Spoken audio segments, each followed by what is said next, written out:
Next we asked the toppers, what is the gist of the exam? What is the focus? But the real thrust came when you were just hardly 45 days about to exam. So, and that thrust was more of focusing on areas which you are good at. That is the mathematics and quant part, because this is the area which will make you get to the score where you can make a good be a part of a good percentile group. The other thing was to focus on areas in which you are not very good at. That was verbal/RC, and that was more to clear all the cutoffs. So basically, if I have to break down the whole preparation, it is on two aspects. One is to focus on areas that you are very good at, and second, more of things that you are not very good at. Just ensure that you have cleared the cutoff. I would consider myself to be very strong in maths, at the same time reasonably weak in verbal. So I gave more concentration, more effort on verbal, while for maths I used to do a reasonable practice, that is it.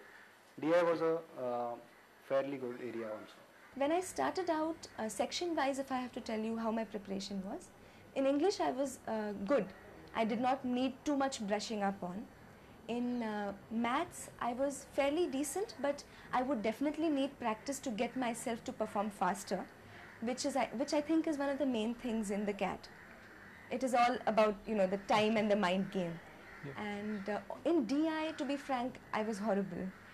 So that was the section that I really needed to concentrate a lot on, and the maximum efforts were directed in improving my DI score, because I knew that if I did not do well in that, I would not get through the exam. Right at the start, I took a diagnostic test to analyze my current position, and from that diagnostic test, I realized that maths is something that I am strong at, and you need just a little brushing up and a little practice. The section of data interpretation, I found that I could solve the questions, but my accuracy and speed needed improvement. Whereas in the case of verbal, I felt I need to devote maximum of my attention to the verbal section, especially the reading comprehensions and the grammar, where I needed to improve my speed, my comprehending abilities. So that was my initial analysis of my strengths and weaknesses. Basically, verbal is the section I decided to focus on and work on speed and accuracy in the other sections. When I started off CAT, I knew that I was strong in DI, in the sense that I was good at number crunching and analyzing data. So that DI was my strong part, and I think I was weak in verbal. And I didn't have too much of vocabulary at that moment of time. But since that time, I decided to concentrate on verbal and improve the scores in that. Next rule of success, the focus is score and accuracy. Of course, keeping in mind the cutoffs. Focus on scores whenever you are practicing, in every section, within a section, as well as across sections. When you are doing a test, focus on scores, focus on accuracy, and of course the cutoffs. What we found in our discussions with coaching institutes as well as with the students, practically nobody has any idea of what the cutoffs are like. And since the pattern changes, there is no use in predicting the cutoffs.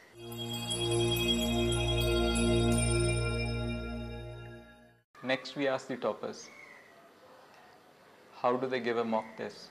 During the mock test, first thing is consider it to be an actual test. Don't consider it to be a mock test, because that mental attitude changes everything in your performance. Don't think it as a mock test. Think it as if you are giving actual CAT, and then perform to your best of abilities, and then analyze the entire test after the test. Once the mock test is over. I used to practice a test, and then I used to analyze it. Now, during analysis, I used to put my strengths and weaknesses, and where I have made mistakes, what I should do consciously to avoid making the same mistakes in the future. The analysis of a 2-hour test would take me nearly 6 to 7 hours. And this was the only preparation that I did. This is how I got my newer formulae, and this is how I got my speed up, and that's how I progressed through it. The post-test analysis, the test series that I joined, they provided analysis over the net. So I went in there and I said I could find out which questions I was wasting time on. One thing that you realize giving tests is that you cannot stumble on a particular question. If you cannot answer a question, then it is always better to move on to the next one. So that moving on to the next one is a very difficult thing for people who are giving CAT for the first time. And gradual giving of tests and understanding to go about it, it helps you in the long run giving a test. Secret of a good mock test, the next rule of success. Focus on analysis. Analyze, analyze, analyze. Typically, if you give a half an hour exam, you should analyze for 1.5 hours. If you give a 2-hour exam, you should analyze for 6 hours. Focus of analysis is to find out how not to miss an easy question and how to improve your score in every section and as a whole. We asked the toppers, what is their secret in reading comprehension? I used to follow Times of India and Indian Express articles. I used to read them. I used to read them and then summarize them, kind of thing. Then again, when you are practicing, at that time you can classify the kind of passages. For in my case, if there are technical passages like in nuclear devices or say DNA, those kind of passages were easy for me, while the other art-related passages were difficult for me. So what I did was, whenever technical passage comes, I directly go to the questions without going into detail of the passage. While in case of the other passages like arts, literature and all, I used to go through the passage in very depth and then only attack the questions. As far as reading comprehension goes, I would recommend the editorial any day. Just pick up a newspaper and read the editorial, try and increase your speed, try various techniques to read, which should definitely help in improving your retention and your reading speeds. How I used to go about selecting what questions to answer in the RCs were, first of all, the length of the passage. Yeah. Secondly, the number of questions following the passage.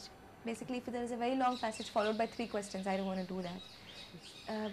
After that, that was my first selection criteria. Then I used to go ahead and see what the passage looked like. I used to read the first couple of lines. Whether the style was narrative or it was very factual.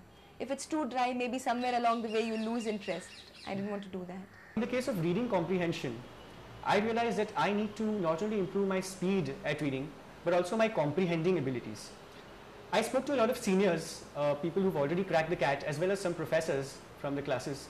And what they suggested is I start reading editorials daily. Now daily I would read the editorials from different newspapers and try to improve my comprehending of the editorials.